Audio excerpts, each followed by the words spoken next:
নমস্কার। আমি জয়দেব পাল। আমি আজকে এসেছি শ্রীনগর। রাজা যে কৃষ্ণচন্দ্র রায়ের আমলের যে সমস্ত বাড়ি প্রাচীন জিনিস ছিল সেইগুলো দেখার জন্য। তো আমি আমার পাশে যাকে দেখতে পাচ্ছেন, ওনার নাম হলেন ভোলানাথ ভৌমিক। উনি কাশরাঙ্গা তারকদাস বিদ্যাপীঠের আহ, সহকারী প্রধান শিক্ষক এবং এই শ্রীনগরের এইখানকার উনি স্থানীয় বাসিন্দা।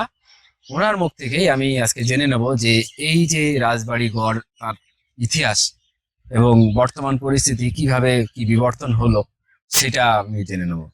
স্যার, এই যে গড় এখন যেটা দেখতে পাচ্ছি চারিদিকে কারখানা, এটা মানে কারখানা হওয়ার কারণটা কি?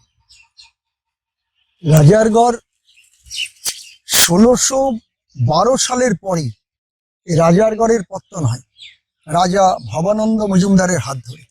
তিনি এই আচ্ছা। গ্রামের নাম দিলেন শ্রীনগর। আগে এই গ্রামের নাম ছিল মর্দানা। আচ্ছা। তিনি নদীপথে মরালি নদী ধরে গোবরডাঙ্গা জমিদার বাড়িতে যাওয়ার সময় তিনি এখানে নোঙর করেন। আচ্ছা। নোঙর করে তিনি নামেন, সদল বলে নেমে ওখান থেকে তিনি এখানে নেমে দেখলেন এই এলাকার এত বিল এবং মরালি নদীর সৌন্দর্য, প্রচুর রাজহাঁস, পদ্ম, শাপলা ফুটে রয়েছে। রাজহাঁস থেকে কি মরালি নদী? হ্যাঁ, মরাল থেকেই মরালি। আচ্ছা। এটাই সবাই বলে মরাল, মরালি, সেই মরালি নদী সৌন্দর্যে তিনি বললেন এখানে আমার রাজধানী তৈরি করব। তখন তিনি পরিকল্পনা করে এই শ্রীনগরের এই জায়গাটায় তিনি তার রাজধানী স্থাপন করলেন। ভবানন্দ যে মজুমদার, তার রাজধানী তো আগে ছিল মাটিয়ারি। মাটিয়ারি। মাটিয়ারি মানে ছিল, মাটিয়ারি এখন এর- কৃষ্ণগঞ্জ। কৃষ্ণগঞ্জের মধ্যে মাটিয়ারি। মাটিয়ারি থেকে তিনি কিন্তু ওখান থেকে চলে এলেন এখানে। তখনও কৃষ্ণনগর স্থাপিত হয়নি। কৃষ্ণনগর কৃষ্ণনগর বলে কোনো না। টাউনই ছিল না তখন। কৃষ্ণনগর নাম দিলেন রুদ্র রায়, তার আচ্ছা। পূর্বপুরুষ দাদু। এইবার রুদ্র রায় ওখানে নাম দিলেন কৃষ্ণনগর। তখন কৃষ্ণনগরের আদি নাম ছিল রেউই। রেবি। রেউই বলেছেন। আচ্ছা। তা তখন উনি কিন্তু এই জায়গায় রাজধানী স্থাপন করলেন। ভবানন্দ মজুমদার, তার ছেলে হচ্ছে গোপাল, গোপালের ছেলে রাঘব। যেই রাজা রাঘব আমাদের এই জোর মন্দির, এখন যে নীলকণ্ঠ শিব মন্দির, উনি তৈরি করলেন। আচ্ছা, ওখানে আমরা যাব পরে। এখান থেকে এই রাজা রাঘব প্রচুর মন্দির তৈরি করেছেন। দিগনগর আমাদের এইটা কথিত আছে, পরমহংসতলা এবং আমাদের জলেশ্বর। রাজা রাঘবের হাত ধরেই মন্দিরগুলো হয়েছে, এমনই একটা প্রবাদ। কিন্তু আমাদের এগুলো নিশ্চিত 1674 সালে আমরা যে মন্দির কথা বললাম তৈরি হয়েছে। আচ্ছা। এইখানে রাজধানী তৈরি করার পরে চারিদিকে পরীক্ষা, আচ্ছা। নিরাপত্তার জন্য এরিয়া কতটা হবে? এরিয়া 100 আগে ছিল। এরিয়া পরীক্ষা যুক্ত হয়ে 112 বিঘা। এইটা। এইটা আচ্ছা, এখনো কি কম বেশি হয়েছে, কিছু জায়গা বাড়ি ঘর হয়েছে, এটা হয়ে গেছে। আগে যেটা ছিল 100 পরীক্ষাটা কি আছেই? আছে, পরীক্ষা আছে। ও, আর এই যে আমরা এই যে পুকুর দেখতে পাচ্ছি, এটা কি হ্যাঁ, আগে এটা থেকে ছিল? পরীক্ষার একটা মাত্র রাস্তা ছিল, যেখান দিয়ে আমরা আসলাম এইটাই। অন্য কোনো রাস্তা বা বাঁধ ছিল না। পরবর্তীতে ও। বিভিন্ন কারণে বাদ দিয়েছে, মাছের চাষ হয় সেই জন্য। এইটা হলো রানীর গড়। ও। রানীর গড় বলতে কোন রাজার স্ত্রী এটা জানি না, কিন্তু এরা যতদিন ছিল এই রানীর গড়ে হ্যাঁ। এরা স্নান করতো আলাদা। এই এই পুকুরেই? তাই এই পুকুরে সিঁড়ি আছে, এখানটা একটা সিঁড়ি মাটির তলায় পড়ে গেছে। আচ্ছা। এখানে সিঁড়িটা আছে, আমরা দেখেছি বেশ ক বছর আগে খোঁড়াখুড়ির ফলে পাওয়া গেল। এই রানীর গড়ে বিখ্যাত। এখানে রাজবাড়ির মহিলারা এখানে স্নান করতো। রানী এইখানটায়? এইখানটায় এখানে আশেপাশে কোথাও বাড়ি ঘরই ছিল, রাজবাড়ি ছিল? এখানে এই টোটালটা রাজবাড়ি নিশ্চয়ই ছিল। ও, সেসব এখন আর কিছু এখন নেই, সব কিছু নেই, সব ধ্বংস হয়ে গেছে। মানে মাটির নিচেই সব। মাটির নিচে চাপা পড়েছে, কিছু ভাঙা পড়ে গেছে। আমরা আচ্ছা, কিন্তু আচ্ছা। এবং এই রাজার ঘরে চারদিকে চারটে উঁচু ঢিপি ছিল, বড়, অনেক উঁচু। মানে ওই শত্রুদের আনাগোনা দেখার জন্য আনাগোনা দেখা হয়তো যেত। দূরবীন দিয়ে সেগুলো দেখা হ্যাঁ, হতো। দেখা ওপরে উঠে তারা দেখতো, অনেক দূর দেখা যেত। আমরা ও, উঠতাম, অনেক কষ্ট হতো। আপনারাও দেখেছেন? আমরা এখন উঠেছি। এখন কি আছে? না না না, এগুলো কেটে ফেলা হয়েছে কেটে ফেলা আছে? যখন ইট ভাটা হলো। ও, এই। হ্যাঁ, রাজার ঘরটা নিল একজন চামড়ার কারখানা করবে, সুকুমার দত্ত নাম। উনিও কিন্তু ওই মাটি কেটে সমান করে ঢিপিগুলো সব পরিকল্পনা করলেন। তিনিও কিছু বললেন না, তিনি ও। চলে গেলেন বিক্রি করে। পরে অশোক ঘোষ নামে এক ভদ্রলোক ইট ভাটা করলেন। পরবর্তীতে হরিণঘাটা বাড়ি রতন সরকার, উনি এই জায়গাটা কিনলেন।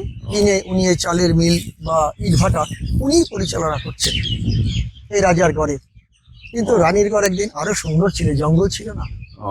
ওপাশে একটা গাছ ছিল বড় ডুমুর, হ্যাঁ। কালো জল, আমরা সাঁতার কেটে যেতাম। মানে অনেক ভয় পেতাম। ডিপ। হ্যাঁ, অনেক deep।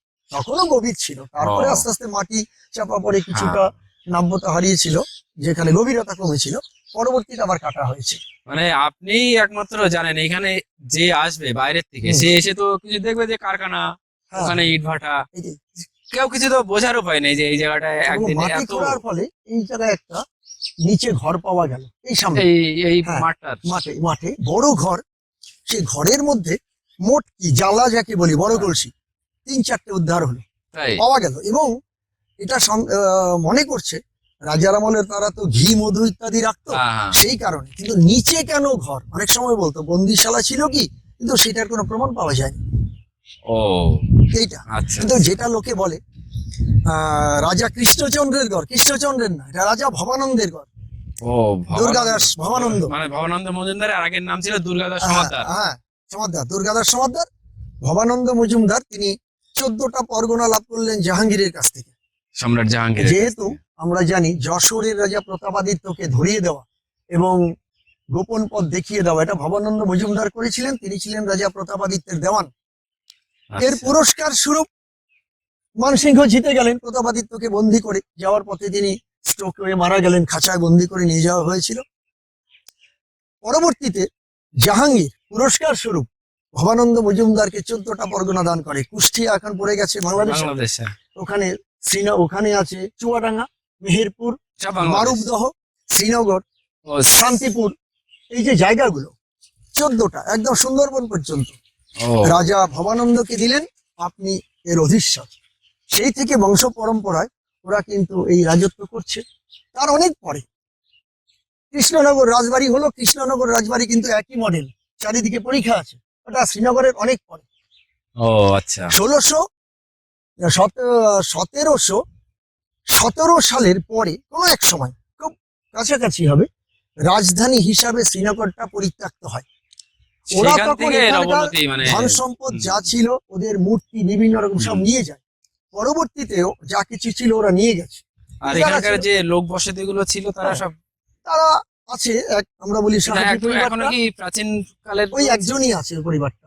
ও তাছাড়া আর বাকি আছে। যারা লোক সব আছে ব্রাহ্মণ, আমাদের কৃষ্ণচন্দ্র চক্রবর্তী উনি মারা গেছে, ওনার বাড়ি আছে। সিমলের যারা ব্রাহ্মণ পরিবার ওরা আছে আদি। ওরা আচ্ছা, কিন্তু আচ্ছা। ভবানন্দ মজুমদারেরও আগের, অনেক আগের।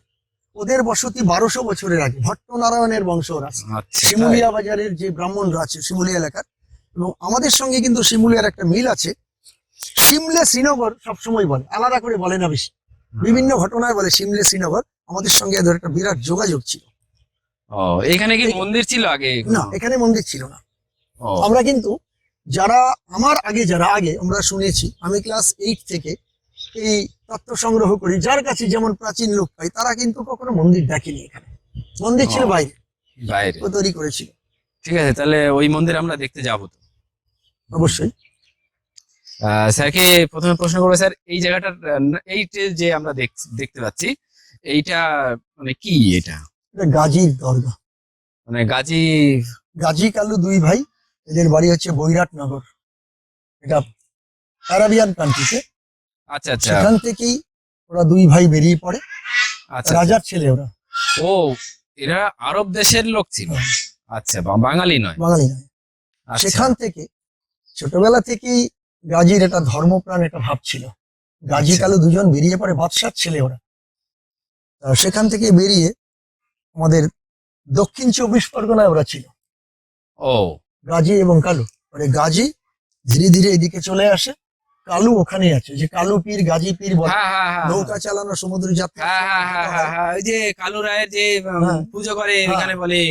এই কালু। আচ্ছা আচ্ছা। গাজী, কালু, গিয়াসউদ্দিন, শামসুদ্দিন, হুম, হুম, হুম, হুম। তা এরাই 5 পীর বলে না, তার মধ্যে হ্যাঁ, হ্যাঁ। গাজী পীর ও গাজী আচ্ছা, পীর আচ্ছা, এসে এখানে বসতি স্থাপন করে। আচ্ছা আচ্ছা। এরা হচ্ছে মুসলমান ধর্মযোদ্ধাকে বলা হয় গাজী। আচ্ছা তা এরা এখানে আসার পরে তখন এই শ্রীনগরে বা এই কাদাকাটা বৃহত্তর শ্রীনগর, এখানে কিন্তু বারবার করে জনবসতি চেঞ্জ হয়েছে অর্থনৈতিক কারণে। আচ্ছা। সাপদ শঙ্কুর বাঘ, তারপরে বন্য শুকর, এইখানে সব আগে ছিল? বিভিন্ন রকম প্রচুর পরিমাণে ছিল জলা জঙ্গল। আচ্ছা, সেই জায়গায় উনি এখানে আল্লাহর আরাধনা করেন। তার আচ্ছা যারা লোক লস্কর আছে, বিশেষ করে ভক্ত, তাদের নিয়ে থাকেন। আর আমরা যেটা জানি, আমাদের গাজী হচ্ছে অসাম্প্রদায়িক। আচ্ছা, এখানে মানে হিন্দু মুসলিম সবাই এখানে সবাই এবার এই গাজী যখন তার দেহ রক্ষা করেন, এখানে তার সমাধি হয়, কবর। আচ্ছা আচ্ছা। এই কবরটা এখন যেমন দেখছে এমন ছিল না, ও মাটির সাথে মেশানো একটা সামান্য ঝিপি মতো ছিল, হালকা। আচ্ছা। তারপরে গাজীর মেলা হয়। এই গাজীর মেলা, এখানে মেলাটা কবে হয়, মানে এই প্রত্যেক বছর? এই মেলার প্রতি বছর সরস্বতী পুজোর দিন থেকে শুরু হয়, শ্রী পঞ্চমী উপলক্ষে। এই জায়গাটাতেই হয়? হ্যাঁ, কাদাখাটা এই জায়গার নাম, শ্রীনগরের একটা অংশ কাদাখাটা। আচ্ছা। এখানে এই মেলাটা হয়। তবে এই মেলার বয়স কত আমরা এখনো জানতে পারিনি, কেননা গাজী মানে ওরা এসেছিল সম্ভবত ওই যে 750 সালের পরে, তারপরে তারপরে তারপরে। এবং এই যে গাজী, এখানে গাজীর এই সমাধি পরবর্তীতে এখানে রাজার গড় কিনেছিল সুকুমার দত্ত। রাজা মানে ওই পাশে হ্যাঁ, আছে। ভবানন্দ মজুমদারের গড়। ভবানন্দ। উনি পরে উদ্যোগ নিয়ে এটাকে সংস্কার করে, একটু প্লাস্টার আচ্ছা, করে আচ্ছা, আচ্ছা। ইট টিট গেঁথে আর কি এগুলো ঠিক করে। তার পরবর্তীতে মেলা কমিটি এবং আরো সবাই ধীরে ধীরে আজকে এই স্ট্রাকচারটা যেটা দেখছো ঠিক এইটা তৈরি করেছে। আর এইখানে এই যে আগে পাথরের যে ফলক হ্যাঁ, ছিল, সেই এখানে ফলক। গাজীর আমরা দেখেছি উনি দক্ষিণ রায়ের মটুক রাজার মেয়ে চম্পাবতীকে বিয়ে করেছিলেন। সেই আচ্ছা, চম্পাবতীর একটা পা দুটো ছিল পাথরের, আর গাজীর, এইখানে। হ্যাঁ, গাজীর পা ছিল চম্পাবতী জোড়হাত করা ছিল। এটা 2-3 বার চুরি হয়েছে, কিন্তু তারা ফেরত দিয়ে গেছে। আচ্ছা, কয়েক বছর আগে একদিন শুনলাম নিয়ে গেছে, আর ফেরত দেয়নি। এর ভিতরেই? হ্যাঁ, ভেতরে ওইখানে ওই যে খোপটা আছে হ্যাঁ না, হ্যাঁ, ওর ওখানে ভিতরে। হেলান দেওয়া ছিল, পাশে একটা ছিল। কিন্তু প্রতি বছর এখানে হাজার হাজার হাজার হাজার মানুষ মানত করে অথবা এসে দুধ ঢালে উপরে।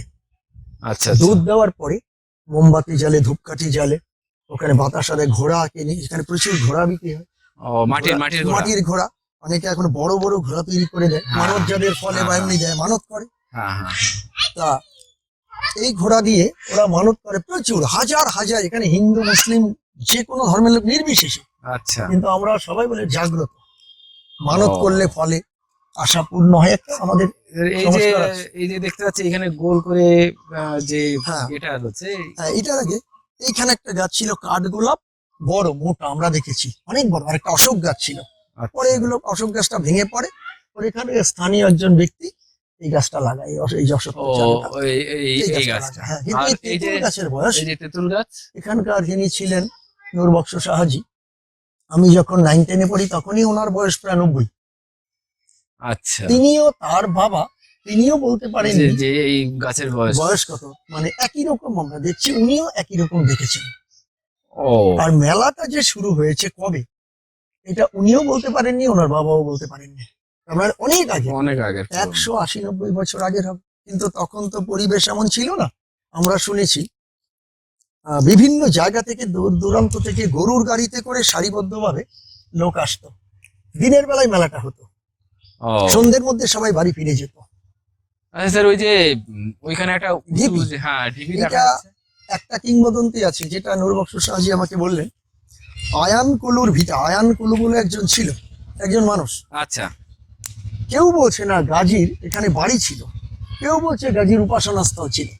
এটা একটা বিতর্কিত বিষয়, যারই হোক, অনেক উঁচু ছিল। এর ভিতরে নিশ্চয়ই যদি ঘোরা হয় কিছু তো না কিছু পাওয়া যাবে, আর কি, হ্যাঁ, পাওয়া হয়তো যাবে। বাড়ির ভিত কোনো হ্যাঁ, কিছু পাওয়া যাবে। এই যে ধ্বংসাবশেষ ভেঙে পড়েছে, হ্যাঁ হ্যাঁ। যদি তেমন খনন কার্য হয় তখন দেখা যাবে মানে না এটা আর্কিওলজিক্যাল সার্ভে অফ ইন্ডিয়ার, হ্যাঁ। এটা দেখা অবশ্যই যে এটা কি অবশ্যই ব্যাপার। হ্যাঁ, যে সবটা দরকার নেই, এক এখানে, পাশ দিয়ে হ্যাঁ। যদি ঘুরে অন্তত দেখতে পাবে যে ইট পরীক্ষা করে কত শতাব্দীর কত কি, এটা হ্যাঁ দেখতে হ্যাঁ, পাবে। এটা দেখার দরকার। দেখা দরকার। এই জায়গাটা অবশ্যই সংরক্ষণ করা দরকার। হুম। এটা আমাদের তো ইতিহাস, অবশ্যই অবশ্যই। আমাদেরই ইতিহাস। আমরা ইতিহাস ভুলে গেলে আমরাই তো, না না, আমরাই বিস্মৃত হয়ে হ্যাঁ যাবো। আমরাই তো হয়ে যাবো। আর এই যে পরীক্ষাটা দেখছো না, হ্যাঁ হ্যাঁ। এইটা 1612 সালের পরে কাটা। ও কৃষ্ণচন্দ্র রাজার আদি পুরুষ ভবানন্দ মজুমদার নৌকা যোগে যাচ্ছিলেন গোবরডাঙ্গা।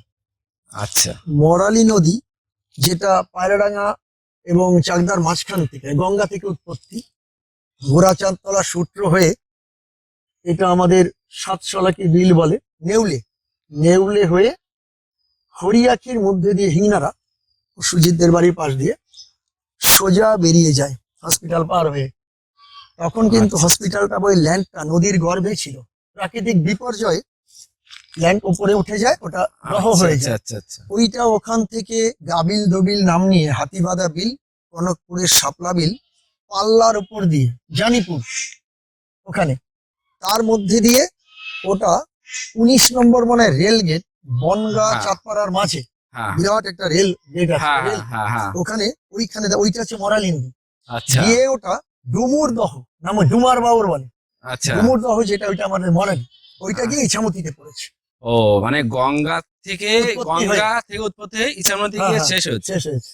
কিন্তু আচ্ছা। এখন জায়গায় জায়গায় দহ বড় বড় বিল হয়ে গেছে, কিছু কিছু জায়গা তো প্রাকৃতিক কারণে ওটা হয়েছে হুম। 1840-42 সালে বিপর্যয়টা ঘটেছে।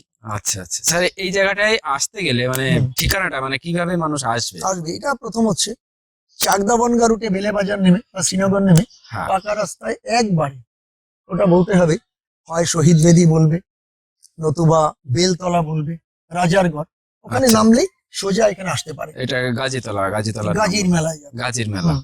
আচ্ছা আচ্ছা আর ওদিক থেকে যদি কেউ আসে আমাদের কাষ্টডাঙ্গা নগরুখড়া বা অন্য দিক থেকে, তাহলে শ্রীরামপুর বাজার অথবা শ্রীনগর জোর মন্দির নিয়ে এখানে হেঁটে চলে আসতে পারে, অসুবিধা নেই। কিন্তু এই ভবানন্দ মজুমদার 1612 সাল তিনি যখন আসলেন বজরায় করে, তখন তিনি নেমে দেখলেন জায়গাটা অতীব সুন্দর, এই যে মরালী নদী, প্রচুর রাজহাঁস, আর বিলগুলোতে সাপে, রাজার মাঠটা লক্ষ্মীপুর দিয়ে, এগুলো হচ্ছে বৃহত্তর শ্রীনগর, এত শাপলা পদ্ম ফুটেছে, তিনি বললেন এই জায়গায় আমি রাজধানী করব। ও জায়গাটার নাম ছিল আগে মর্দানা, শ্রীনগরে ও এইটা, এই গ্রামটার নাম ছিল মর্দানা। মর্দানা, ভবানন্দ মজুমদার নাম দিলেন শ্রীনগর। ও, এই ইতিহাসটা কিন্তু আচ্ছা, আচ্ছা। আমার এলাকার কেউ জানে না, চেষ্টাও ও। করেনি, এটা কিন্তু অবশ্যই জানা দরকার জানা এই দরকার। এলাকার, উনি এই রাজধানী তৈরি করে মানে এটা পরবর্তীতে- অনেক প্রাচীন এলাকা একটা একদম। জায়গা। এবং চারিদিকে পরীক্ষা খনন করে ভবিষ্যতের আক্রমণ যাতে না হয়, 4 কোণায় 4টে বড় মাটির পাহাড়ের মতো গম্বুজ ছিল, অনেক উঁচু।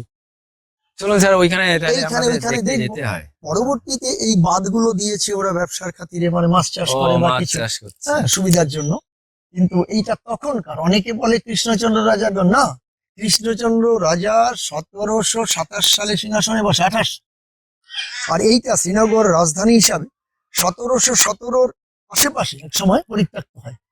তিনি কখনো এখানে রাজত্ব করবার জন্য আসেনি, ওই বাগান বাড়ি সেই হিসাবে, তার আগেই রাজধানী হিসাবে শ্রীনগর পরিত্যক্ত হয়।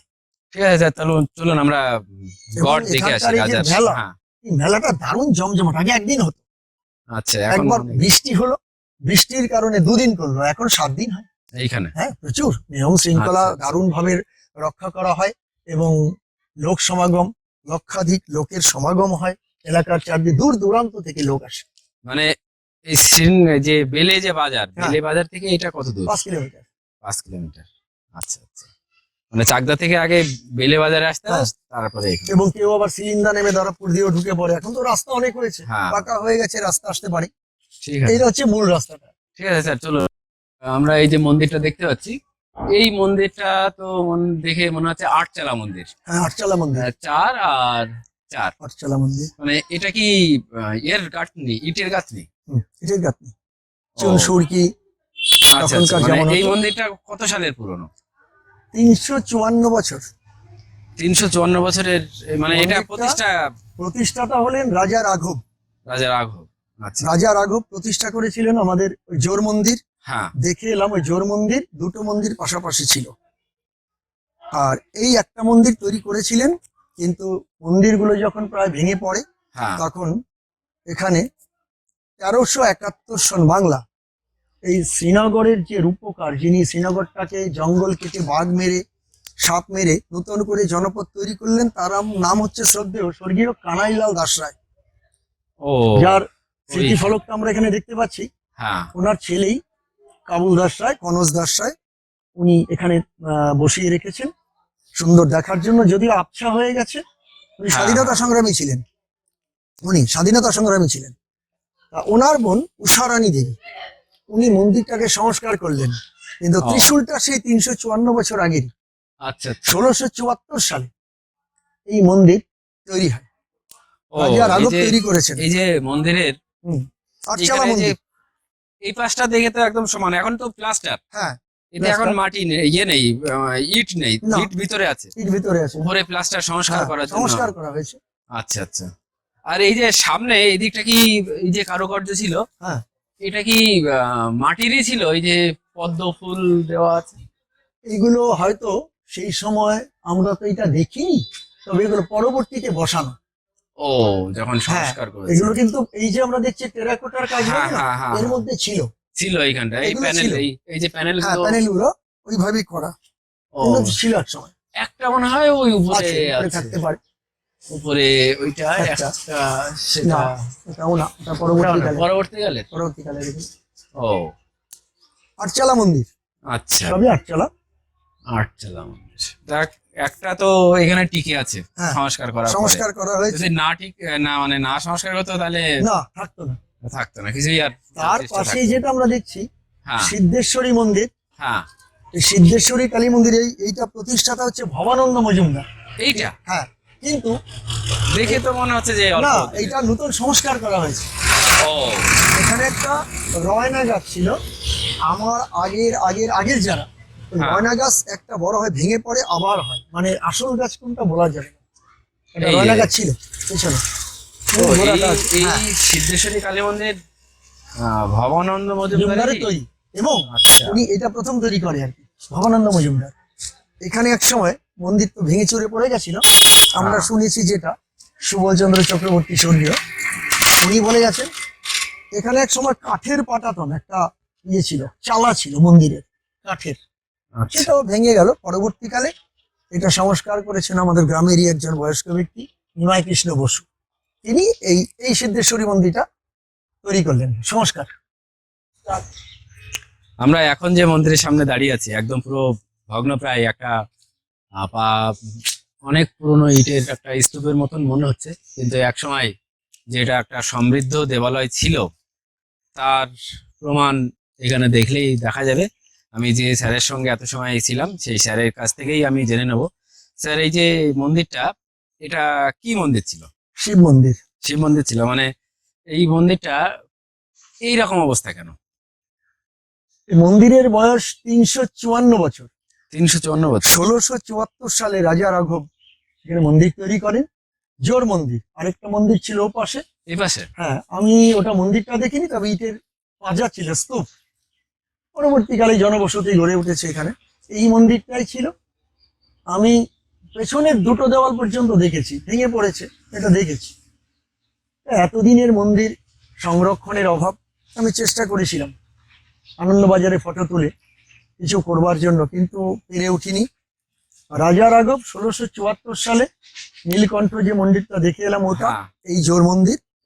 এইগুলো তিনি তৈরি করেন, এবং রাজা রাঘবের একটা নেশা ছিল মন্দির তৈরি করা। আচ্ছা। এই মন্দিরের সিঁড়ি এখান থেকে সোজা বাঁশ গাছের পশ্চিম দিকে নেমে গেছে পুকুরে, এখনো খুললে পাওয়া যাবে। সিঁড়ি আছে অনেক চওড়া। তার মানে কত বড় মন্দির ছিল যে এতটা তার। এতটা সিঁড়ি, এবং এই পুকুরটা এই মন্দিরের জন্যই খনন করা। এই পুকুরটার নাম হচ্ছে মঠ পুকুর। ও, এই মন্দিরে আচ্ছা। মঠ পুকুর। সিঁড়িটা সম্ভবত 78-79 সালে রাস্তায় যখন মাটি কাটে তখন ওই সিঁড়িটা বের হয়। ও, আমরা আসলাম, আমাদের দেখালো অনেকটা চওড়া। তা প্রায় চওড়ায় 12 ফুটের নিচে না, চওড়া করে নেমে গেছে পুকুরে। তারপরে আবার মাটিতে আস্তে আস্তে এখনো খুললে পাওয়া যাবে। আচ্ছা আচ্ছা। সেই পাথরগুলো দেখতে পাচ্ছে, রাজশাহী থেকে পাথরগুলো আনা। এই যে এই হ্যাঁ, পাথর পাথরগুলো আছে মানে আরো আছে। এইখানে, এই যে শিব না, এখানে মন্দিরটা ছিল না। ভিতরে ছিল, মন্দিরের ভেতরে মানে খোপ এটা আছে, হলো মন্দিরের দরজা। দরজা, এবং ভেতরে খোপ আছে শিব রাখার জন্য। আটটা খোপ আছে শিবের। এর ভিতরে হ্যাঁ, এখন তো খোপগুলো আছে। আছে। হ্যাঁ, খোপ আছে। এর ভিতরে কি যাওয়া যাবে? হ্যাঁ, যাওয়া যাবে। এদিক দিয়ে, এদিক দিয়ে। ও। আচ্ছা, এদিকে আসেন, আমরা এদিক থেকে। দেখো, খোপ জঙ্গল। দেখতে পাচ্ছ? ও হ্যাঁ, তাই তো। খোপ করা, এই যে খোপ, ওই পাশে, হ্যাঁ। ওই পাশে, ওই পাশে দেখো। 1 2 3 4, হ্যাঁ, 8টা। দেখো, 1 8টা। হুম, 2 3 4, হ্যাঁ। তাহলে ওই পাশে 4টে ছিল। এই পাশে 2, এই পাশে 2। এদিকে আসেন, ভিতরে এদিকে আসেন। এখানে এই 8টা। ও, এই শিবলিঙ্গগুলো অনেকদিন এই মন্দিরের পাশেই পড়া ছিল, পরে গাড়িতে করে কৃষ্ণনগর পাঠিয়ে দেওয়া হয়, রাজবাড়িতে। এইগুলো, এই মন্দির শিব লিঙ্গগুলো এই কুলুঙ্গির মধ্যে যেগুলো হ্যাঁ, ছিল। ছিল। রাজবাড়িতেও অনেকদিন বাইরেই পড়া ছিল শিবলিঙ্গগুলো। ওরাও এগুলো না, যত্ন তেমন কি করেনি। করেনি, পরবর্তীকালে কি করেছে আমরা জানি না। ও আর এই যে পাতলা পাতলা ইট, মানে আগেকার দিনে হ্যাঁ, এরকম কালি পাতলা পাতলা- এইগুলো এই মন্দির করার জন্য সব এই ইট ব্যবহার করা হয়েছে, পাতলা ইট। ও আর এর ছাদটাও ইটেরই ছিল না? হ্যাঁ, টোটালি আটচালা মন্দির টোটালি ও ভেঙে গেছে সব। অনেকটাই বড় ছিল এই, অনেক বড়। ওইটাই ভেঙে এখানে পড়েছে। হ্যাঁ, পড়েছে চাঙর। কিন্তু এর সংস্কারের কোনো না, সংস্কার এখনো কিছু করে উঠতে পারিনি, চেষ্টা আছে, দেখি। তবে একবার এসেছিল 85 সালে, 1985 এক মারোয়ারি হ্যাঁ মন্দির তৈরি করবেন, কিন্তু তৎকালীন আমার জ্যাঠামশাই জায়গাটা দিলেন না। মানে এই মন্দিরে তো নিজস্ব জায়গা আছে, হ্যাঁ, দেবত্ব সম্পত্তি দেবত্ব আছে। 5 শতক। আমরা অনেক আন্দোলন করে এটা রেখেছি সরিন সিং এর কাছ থেকে। সুরেন্দ্রচন্দ্র সিংহ ওনার জায়গা ছিল এই ও জায়গাটা। এই মন্দিরের হ্যাঁ, জায়গা। কিন্তু এক সময় এখানে 9 বিঘে জমি ছিল দেবত্বর। ও নায়েব বা তৎকালীন যারা ক্ষমতায় ছিল আর কি, হ্যাঁ ল্যান্ড ডিপার্টমেন্টে যারা, তাদের দুর্নীতিতে এই জায়গাগুলো ইতিহাস বলছে হস্তান্তর হয়ে যায়। ও আচ্ছা। তারপরে উনি আমাদের 5 শতক বললেন, আমরা 5 শতক দেবো, 5 শতক জায়গায় রয়েছে। এরকম একটা প্রাচীন মন্দির, এ তো সংস্কার না করলে কিছুদিন পরে এই যে তো আর অনেকে এই যে পাওয়াই বলে না, যাবে না। অনেকে বলে থাকে গোপাল ভাঁড়ের মন্দির, না, এর কোনো তৎকিচ্ছু নেই। গোপাল ভাঁড় কবে? গোপাল ভাঁড় 1728-এর পরে এই মন্দির তৈরি হয়েছে 1674 সালে। আর আগেই আচ্ছা। বলেছি, কৃষ্ণচন্দ্র রাজা কোনোদিন এখানে রাজত্ব করেননি শ্রীনগরে, তিনি বাগান বাড়ি ছিল, আসতেন। আচ্ছা রাজত্ব আচ্ছা শেষ হয়েছে 1717 সালের কয়েক বছরের মধ্যেই, আপ ডাউন, হয়তো 18 হতে পারে, 19 হতে পারে। রাজধানী হিসাবে শ্রীনগর পরিত্যক্ত হয়, রাজার যাবতীয় কাজকর্ম ধন সম্পদ এখান থেকে সব নিয়ে যায় ওরা কৃষ্ণনগরে। ও আচ্ছা তাই আচ্ছা। কৃষ্ণচন্দ্র রাজার ঘর যেটা বলে না, এটা রাজা ভবানন্দ মজুমদারের ঘর। ও, আচ্ছা ওই যে গড়ের মধ্যে যে পুকুর দেখলাম, ওর ভিতরে কি কোনো খাজানার কোনো এরকম ব্যাপার ছিল? হ্যাঁ, আমরা শুনেছি এটা সত্যি। সিন্ধুক ছিল একটা, গোবরডাঙ্গার বোস সেজবাবু লিজ নিয়েছিলেন ইজারা। তা উনি ওই ঠিক পশ্চিম দক্ষিণ কোণায় একটা বটগাছ ছিল, আমরা দেখিনি, ওখানে শিকল একটা নেমে গেছিল, মোটা শিকল। যারা যেত গরু চড়াতে, ওদের কাছে গল্প শুনেছি, ওখানে একটা কাঁসার বাটি ছিল, ওরা ওই কাঁসার বাটি করে জল খেত, ওই পুকুরের জল। আচ্ছা পরবর্তীতে কাঁসার বাটিটা কেউ নিয়ে গেছে। গোবরডাঙ্গার জমিদার অনেক চেষ্টা করেছে তখন পাম্প মেশিন এনে জলটা সেচবার জন্য, কিন্তু জল না শুকায় না, তাই? ভরে যায় জল। এতটাই গভীর? গভীর না, আমরা আশেপাশে সন্দেহ দিয়ে। করছি মরালি নদীর সাথে কোনো একটা আন্ডারগ্রাউন্ডে যোগসূত্র ছিল কিনা। অনেক কষ্টে পরে, কদিনের পরিশ্রমে জল শুকালে দেখা যায় একটা সিন্ধুক আছে। ওরা আশা করেছিল অনেক ধনরত্ন আছে, কিন্তু সিন্ধুকে কিচ্ছু ছিল না, একটা দোয়াত ছিল, একটা কাগজ পেয়েছিল ও জলের ভিতরে? জলের মধ্যে, ওই সিন্ধুকের মধ্যে। আচ্ছা, সিন্ধুক- জলের মধ্যে সিন্ধুক, তার হ্যাঁ, মধ্যে ওরা এইগুলো। সিন্ধুকটা তুলে নিয়ে গেছে, এবং সেই কাগজে লেখা ছিল একটাই, বাহির দ্বারের দক্ষিণে ডালিম গাছের নিচে কথা ছিল কিছু আছে, কিন্তু সেই ডালিম গাছটা যে কোথায় সেটা এতদিন থাকবে না। কোথায় দক্ষিণ দুয়ার, বন জঙ্গলে ভরে গেছে, কোথাও কিছু পাওয়া যায়নি। তবে ওরা, সেজবাবু, ওরা, এখানে আমাদের মেদ্দাবাড়ি আছে, এক প্রাচীনা ছিলেন, তখন ওনার বয়স ছিল প্রায় 90-95, তখন, আজকের কথা না, ওটা 40 সালের আগে, 1940-এর আগের কথা। ওরা কিন্তু ওনাকে এনেছিল, উনি বলল আমি এসব চিনি না, জানি না। প্রথমত ওরা সংখ্যালঘু, ওরা তো বাইরে বেরোয় এমনিও, কিন্তু তবুও যদি দেখাতে পারে যে কোথায়, তাহলে এত বড় এরিয়া কোথায় খুঁজবে, ওটা অন্তরালেই রয়ে গেছে। একটা সিন্ধুকের মধ্যে এরকম একটা কাগজে লেখা নিশ্চয়ই কোনো গুরুত্বপূর্ণ ব্যাপার, আচ্ছা। নাই তো সিন্ধুকের মধ্যে কেন কেন থাকবে? ওইটা থাকবে? কেন থাকবে? নিশ্চয়ই একটা দোয়াত ছিল আর ওই কাগজটা ছিল, এটা আমরা কিন্তু ছোটবেলা থেকেই শুনছি, এবং সত্যি কথাই। ওরা নিয়ে গেছে সিন্ধুক এখানে রেখে যায়নি কখনো, আর কেউ দেখেও নি, সব নিয়ে গেছে। আচ্ছা, আমি শুনেছি যে রাঘব রায়, পর্যন্ত এনেছিল, হ্যাঁ, রাঘব রায়, হ্যাঁ স্যার, হাতি ওইখানে ওই সিন্ধুক এনেছিল, তোলার জন্য। তোলার জন্য এনেছিল। আচ্ছা আচ্ছা। না, আমি বলছিলাম ওই যে রাঘব রায়, আমি শুনলাম যে উনি নাকি দেবপালের কিছু সম্পত্তি পেয়েছিলেন এই হ্যাঁ, দেবগ্রামে। এখানে দেবগ্রামে আছে, ওনার কোনো মানে সম্পত্তি- দেবপালের যে জায়গাটা, হ্যাঁ এই যে নদিয়ার মধ্যে, এটা তো রাজাই, কৃষ্ণচন্দ্র রাজা, তার পূর্বপুরুষ রাঘব, গোপাল, রুদ্র রায়, রঘুরাম, রামজীবন, রামকৃষ্ণ, এদেরই তো। অতএব এই জায়গাগুলো ওদেরই। ও আচ্ছা আচ্ছা। জায়গাগুলো ওদের সুন্দরবন পর্যন্ত, বসিরহাট, বারাসাত দিয়ে লাউপালা, আমাদের হরিণঘাটা, এই অঞ্চল দিয়ে গঙ্গার এপারে চাকদা, হালি শহরে টোটাল জায়গাটাই ছিল মুর্শিদাবাদের এক পর্যন্ত কৃষ্ণচন্দ্র রাজার। 14টা পরগনা, আগে বলেছি 14টা পরগনা নিয়ে ওনার রাজত্ব ছিল ও, আচ্ছা আচ্ছা।